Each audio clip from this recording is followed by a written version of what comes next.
Has it been fun, Lara? Tonight, yes, it's been a lot of fun. I seem to have a whole new fan club as well.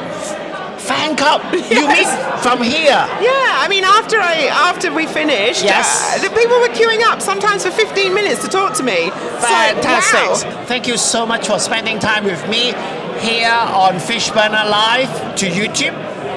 So let me put the background first. Okay. The purpose of this is to capture the excitement Yeah, and the enjoyment yeah, of a founder gone through pitching in public. okay. It may be Fishburner, it may be somewhere else, but it's exhilarating, positive experience. And of course, we want to help the founder to spread her messages or their messages a bit further. Okay, great. Would you like to introduce yourself a bit more again, Lara? Sure. So my name's Lara. I'm the founder of Hoopsy. And Hoopsy is an environmentally friendly pregnancy test. So it's made from paper instead of plastic.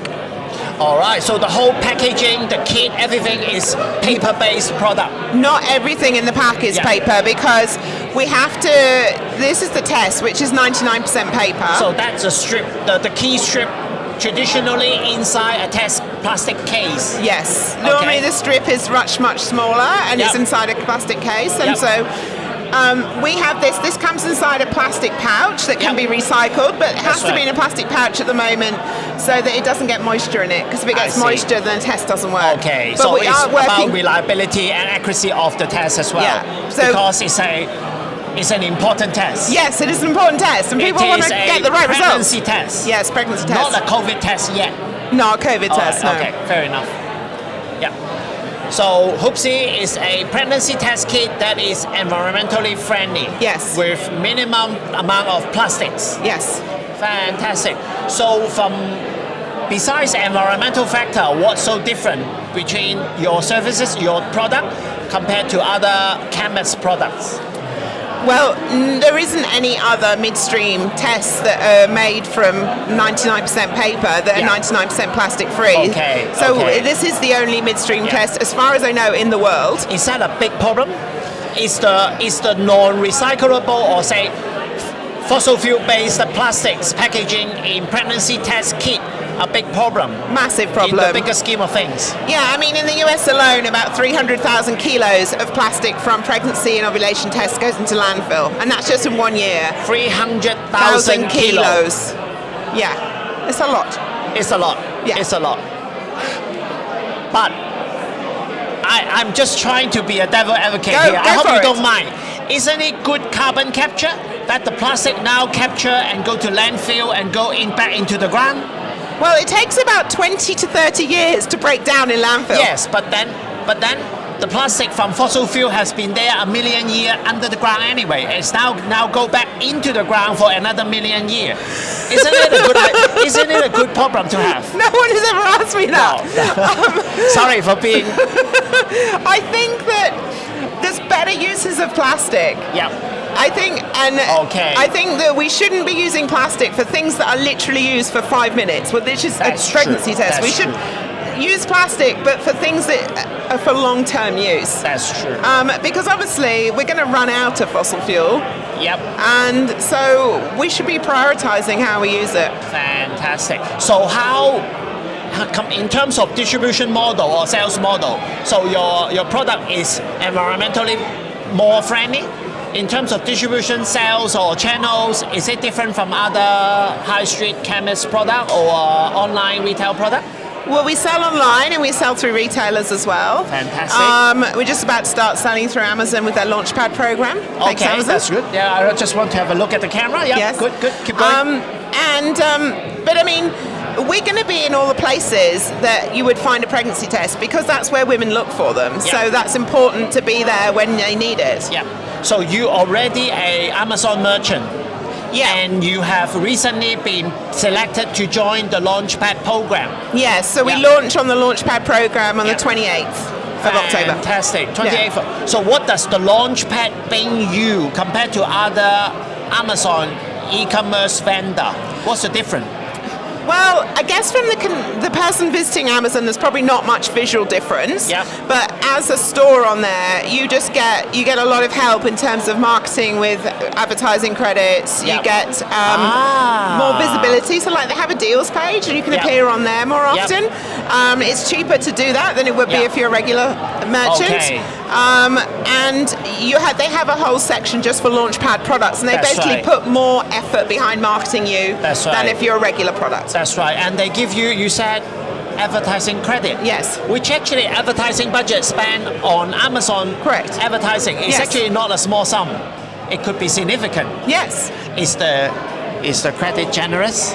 It's like $500. It's not like £500 actually. It's not crazy generous. Why £500? We are in Australia. How much are you getting? No, well, because I've joined the UK program because I can't sell in Australia yet. Why? Because I don't have medical approval. So your product is actually from England. No. So Hoopsy is an Australian company. Yeah. And I got regulatory approval in the UK and Europe before I got it in Australia. And then I was really impatient and thought, I don't want to wait to get TGA approval in Australia. I'm just going to launch now in the UK. So I went to the UK for 4 months and launched there. And I slept on my brother's floor in his spare room. And that was the easy thing because I am from the UK. I had free accommodation. Yeah. And now I've come back to launch in Australia. Yeah. Free credit and free accommodation always helps. Yes. So are you telling me, as a startup founder in the startup sector, are you telling me the UK clinical or therapeutical product assessment process is faster than Australian TGA approval, registration or certification process? At the moment, because of Brexit, there's this loophole where if you've got European approval, you can just sign a form and saying, yeah, it meets the European stuff, and you can sell it in the UK. And it takes about a week. So you actually got the EU approval first. The factory I use already has EU approval, and so I use that to get the UK, and I use that to get Australia as well, but then they had a bazillion more questions. Yes. No wonder. No wonder. Okay, so what's the next steps? The next steps, is to launch into the US market next year, and I'm trying to raise capital at the moment. Before Australia or after Australia? Well, hopefully after, but who knows? I'm hoping Australia is in January, but I'm supposed to be finding out on Tuesday. All right, so okay, watch this fingers space. crossed, Yeah. fingers crossed. Okay. And we're developing a second version of the product as well, which is going to be patentable, because the product we have at the moment is not. Yeah. And then that will really help us in terms of expansion, especially once bigger players realize what we're doing. Fantastic. But it's actually very hard to defend feature. Is that right? Because if they are not doing it, but they suddenly realize, maybe there is an angle, and then they copy it. Is it It's not. Is it easy to defend? The new test we're working on, it's not like we're just changing this from pink to blue or something as simple as that, or adding like a spike to the top. It's very, very, very different to anything that is out there. So you have a new generation of product which is more unique and more... It's basically you said more patent pending earlier when you were pitching. You mentioned that it's patent pending or something. Yeah, we're just about to file for patent. Yeah. But the thing is that I found with the tests is that tests can be amazingly accurate. Like I was saying, like 99.8% accurate. Yeah. But the problem comes with the user. And so we need to make the test better because the user doesn't follow the instructions that well. Mostly because when you're doing a pregnancy test, you're feeling quite nervous, stressed. Like there's a lot of emotions that go through, and you don't necessarily read the instructions well. And you don't necessarily, like in this, for example, you hold it under your urine stream for 6 to 10 seconds, but you could count 6, 1, 2, 3, 4, 5, 6, and that's not 6 seconds, and therefore it doesn't work. So the second version is to try and address those issues. So hopefully that whatever workflow or user process will make it more, how can I say, easy to comply with the process. Okay. Yes. Otherwise we have to change every woman, and that could be hard. Yes, it's very hard. I can imagine that.